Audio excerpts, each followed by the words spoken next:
There is my first story telling video on our destination Diu.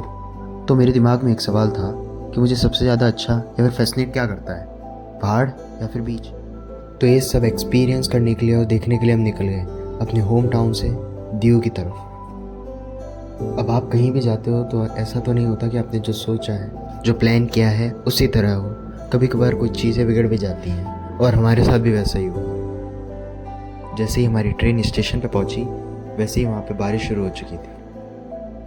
Day 1 की itinerary को एक fresh start देने के लिए हम होटल पहुँचे और वहाँ से चेक इन करके हम निकल पड़े दीव फोर्ट की तरफ। दीव के किनारे पर बना हुआ एक सुंदर सा फोर्ट जो कि पोर्तुगीज़ एम्परर्स ने बनाया था।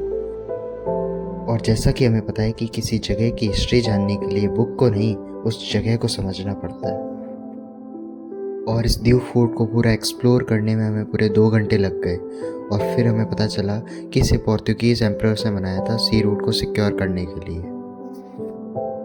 और मैं दीव फोर्ट से इम्प्रेस इस तरह हुआ जब मैंने उसकी ब्यूटी, उसका स्ट्रक्चर और उसकी हिस्ट्री पढ़ी। आप मेरे शॉर्ट्स और वीडियोस के अंदर देख सकते हैं कि दीव फोर्ट के अंदर कितनी ग्रीनरी है और कोस्टल एरिया के पास में है तो यहाँ पे सी की ठंडी हवाएं भी आती रहती हैं।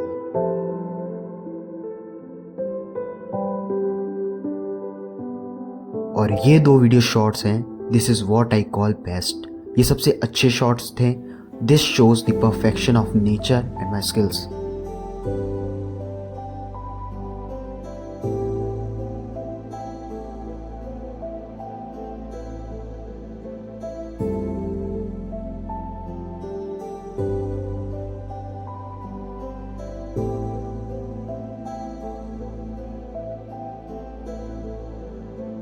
पहली लोकेशन को देखने के बाद हम निकल गए अपनी दूसरी लोकेशन।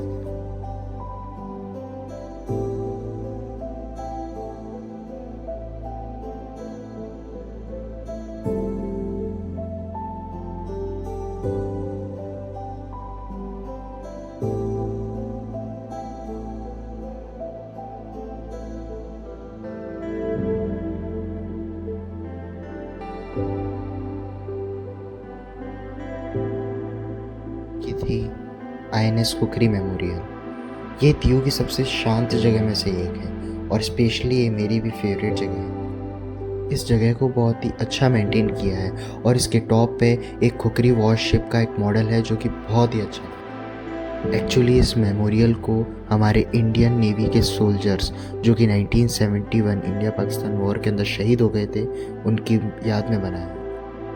तो नेवी में एक ट्रेडिशन होता है, when ship goes down the captain has to go down. Same happens with captain Mahendra Nath Mulla जो कि खुकरी शिप के कैप्टन थे। तो मैं जब उस मेमोरियल के पास आधे घंटे तक बैठा रहा तो मुझे एक मूवी का डायलॉग याद आया जिससे मैं इस जगह को रिलेट कर पा रहा था, और वो था, फौजी के रुतबे से बड़ा कोई रुतबा नहीं होता, वर्दी की शान से बड़ी कोई शान नहीं होती, और अपने देश से बड़ा कोई धर्म नहीं होता। इस जगह की कुछ यादें लेकर और कुछ यादें यहीं छोड़कर हम निकल गए अपनी दूसरी लोकेशन पे एक ब्यूटीफुल सा सनसेट देखने के लिए, गहोला बीच।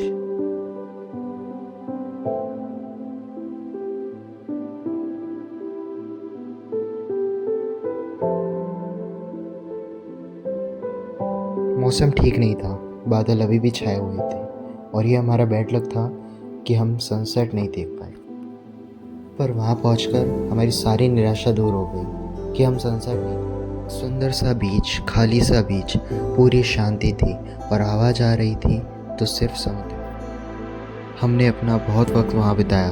दिन ढल रहा था और उसी के साथ समंदर भी खिल रहा था। And that's how we end our day 1 night. हमारा दूसरा दिन भाग वाला था because of some time limits, जैसे कि होटल चेकआउट और वापस अपनी ट्रेन पकड़ना, लेकिन हमने मैनेज कर। और डे 2 की शुरुआत हमने गंगेश्वर टेम्पल से की। नॉर्मली इंडिया के टेम्पल सेम होते हैं, जैसे कि पुराने आर्किटेक्चर के हिसाब से होते हैं, लेकिन ये टेम्पल एक डिफरेंट आर्किटेक्चर पे था। ये मंदिर बड़ा तो नहीं था पर सुंदर बहुत था। और मोस्ट इम्पॉर्टेंट थिंग जो मैंने नोटिस की वो ये थी कि खुद समुद्र इस मंदिर के अंदर रखी शिवलिंग का अभिषेक कर रहा था। And that was the most satisfying thing I have ever seen. यहाँ पर अपना मन शांत करके हम निकल गए अपनी सेकेंड लास्ट लोकेशन पे जो थी नागोआ बीच। नागोआ बीच अपनी वाटर एक्टिविटीज़ के लिए फेमस होता है, जैसे कि पैरासेलिंग, जेट स्कीइंग और दूसरी कई चीज़ें। जैसे मैंने आपको पहले बताया था कि यहाँ पे मौसम बहुत ही ख़राब था, इसलिए कुछ दिनों के लिए यहाँ पे सब कुछ बंद कर रखा। तो मुझे इस बात का कोई रिग्रेट नहीं था कि हमने यहाँ पे वाटर एक्टिविटीज़ नहीं कर पाए, पर हमने यहाँ पे अच्छा वक्त बिताया।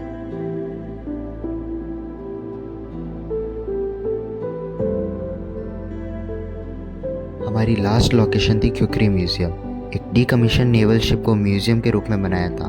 मैं इसके बारे में ज़्यादा नहीं बता पाऊँगा क्योंकि हमें पहले ही इंस्ट्रक्शन दे दिए थे कि वीडियोज़ और फोटोज़ लेना मना है।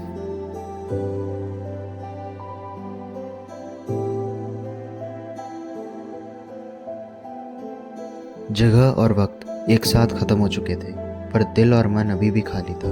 पर कहीं पहुंचने के लिए कहीं से निकलना पड़ता है, और ये भी प्रूफ हो गया था कि बीच तो ठीक है, पर पहाड़ मुझे ज़्यादा फैसिनेट करते हैं।